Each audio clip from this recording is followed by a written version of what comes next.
نہ اس طرح زمین کی طرف جھکے جس طرح اونٹ جھکتا ہے.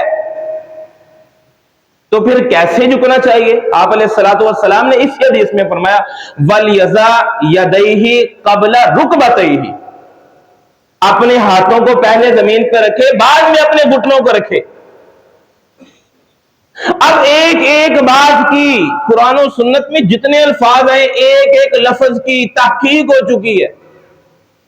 صدیاں گزر گئی ہیں، ہر صدی میں ہر مسلمان کی، ہر محدث کی، ہر امام کی، ہر شیخ الحدیث نے جو احادیث کی تفسیر کی ہے، ایک ایک لفظ کی تحقیق کی ہے.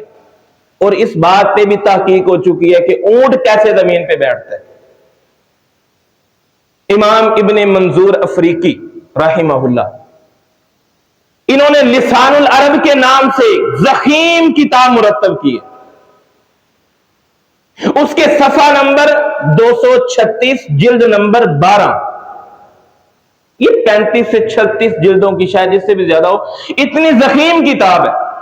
12ویں جلد صفحہ 236 میں انہوں نے راکبہ کے مادے کے تحت اس بات کی وضاحت کی ہے کہ اونٹ رکبۃ البعیر فی یدہ، اونٹ کے گھٹنے یہ اس کی اگلی ٹانگوں میں ہوتے ہیں. اونٹ جب بیٹھتا ہے تو وہ اپنی اگلی ٹانگوں کو پہلے جھکاتا ہے، اپنے گھٹنے زمین پہ لگاتا ہے، اور وہ اس کے بعد اس بات کی وضاحت کرتے ہیں وَكُلُّ ذِي أَرْبَعٍ رُكْبَتَاهُ فِي يَدَيْهِ، ہر 4 ٹانگوں والے جانور کے گھٹنے اس کی اگلی ٹانگوں میں ہوتے ہیں. اور نبی علیہ الصلوۃ والسلام نے فرمایا اس طرح زمین پہ نہ بیٹھو جس طرح اونٹ بیٹھتا ہے. وَلْيَضَعْ يَدَيْهِ قَبْلَ رُكْبَتَيْهِ، اپنے ہاتھوں کو پہلے رکھو، بعد میں اپنے گھٹنوں کو رکھو. اور سیدنا نافع رحمہ اللہ، یہ ابن عمر رضی اللہ تعالیٰ عنہما کے شاگرد ہیں، سیکھا راوی ہیں، یہ صحابی رسول کا عمل بیان کرتے ہوئے روایت کرتے ہیں کان ابن عمر یضع یدیہ قبل رکبتیہ، ابن عمر رضی اللہ تعالیٰ عنہ سجدے میں جاتے ہوئے پہلے اپنے ہاتھوں کو رکھتے، بعد میں اپنے گھٹنوں کو رکھتے تھے. یہ سجدے میں جانے کا مستند ترین طریقہ ہے. اور جب انسان سجدے میں چلا جاتا ہے، اب سجدہ کن اعضاء پہ کرنا ہے؟ متفق علیہ روایت ہے.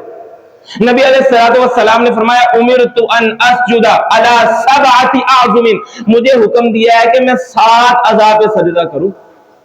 کون کون سے اعضاء؟ 7 اعضاء.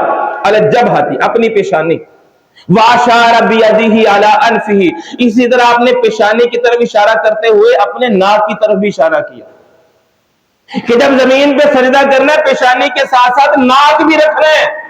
یہ بھی واجب ہے، حکم دیا گیا ہے آپ علیہ الصلوۃ والسلام. امرت ان اسجد علی 7 اعظم علی الجبہۃ واشار بیدہ علی انفہ والیدین، 2 ہاتھ بھی زمین پہ رکھنے ہیں. والرکبتا، یہ دونوں گھٹنے، والرکبتین، دونوں گھٹنے زمین پہ لگانے ہیں. وَأَطْرَافِ الْقَدَمَيْنِ، اور قدموں کے، اپنے پاؤں کے پنجے یہ بھی زمین پہ لگانے ہیں سجدے کی حالت میں.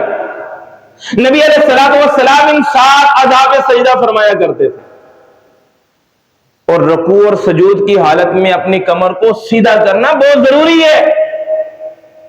اور بعض تو اپنی خم زدہ کمر کے ساتھ رکوع کرتے ہیں یا خم والی کمر کے ساتھ سجدہ کرتے ہیں.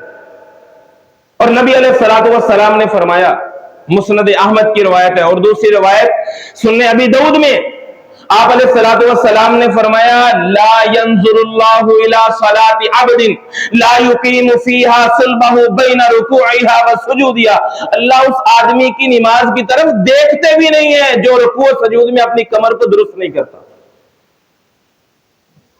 دیکھیے کتنا حساس مسئلہ ہے. یا معاشر المسلمین، اے مسلمانوں کی جماعت، لا صلاۃ، کوئی نماز نہیں ہے، اس آدمی کی نماز مکمل نہیں ہے. لمن لا یقیم فیہا صلبہ بین رکوعہا وسجودہا، جس آدمی نے رکوع و سجود میں اپنی کمر کو سیدھا نہ کیا، اس کی کوئی نماز نہیں، نماز ناقص ہے. یہ طریقہ نبی علیہ الصلوۃ والسلام کا سجدہ اور رکوع اور سجدہ کرنے کا. اور سجدے کی حالت کے بارے میں نبی علیہ الصلوۃ والسلام نے فرمایا یہ 7 اعضاء انسان نے زمین پہ رکھنے ہیں، اس کے ساتھ ساتھ ہاتھوں کے ساتھ کونیاں نہیں رکھنی۔ عن البراء ابن عازب رضی اللہ عنہ رواہ مسلم، امام مسلم نے اس حدیث کو نقل فرمایا ہے۔ عن البراء ابن عازب رضی اللہ عنہ، سیدنا براء بن عازب رضی اللہ تعالیٰ عنہ روایت کرتے ہیں اذا سجدت، جب نبی علیہ الصلوۃ والسلام نے فرمایا جب تو سجدہ کرے فضع کفیک ورفع مرفقیک، زمین پہ اپنے ہاتھوں کو رکھ، اپنی کونیوں کو اٹھا لے، بلند کر لے، اور اسی طرح اپنی کونیوں کو اپنے پہلوؤں کے ساتھ نہیں ملانا۔ سیدہ میمونہ رضی اللہ تعالی عنہ ام المؤمنین یہ بیان فرماتی ہے نبی علیہ الصلوۃ والسلام سجدے میں اپنے پہلوؤں سے اپنی کونیوں کو اس قدر کشادہ رکھتے، دور رکھتے کہ آپ کی بغلوں کی سفیدی ظاہر ہو جاتی، حتیٰ کہ ایک بکری کا میمنہ آپ کی بغل سے گزر جاتا، اس قدر آپ کی بغلیں اور آپ کی بغلیں ظاہر ہو جاتی، آپ کی کونیاں آپ کے پہلوؤں سے دور رہتی۔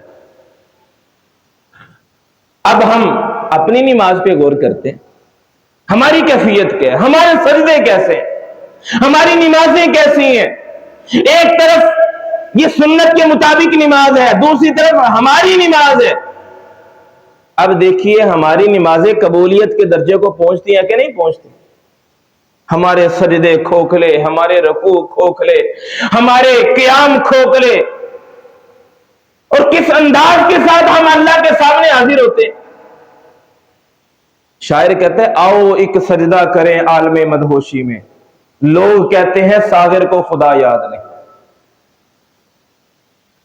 یہ صرف پیشانی پہ سجدے کا نشان سجا کر اتنا ضرور نہ کر، پیشانی پہ سجدے کا نشان سجا کر اتنا ضرور نہ کر، وہ نیتوں سے نتیجے نکال لیتا ہے۔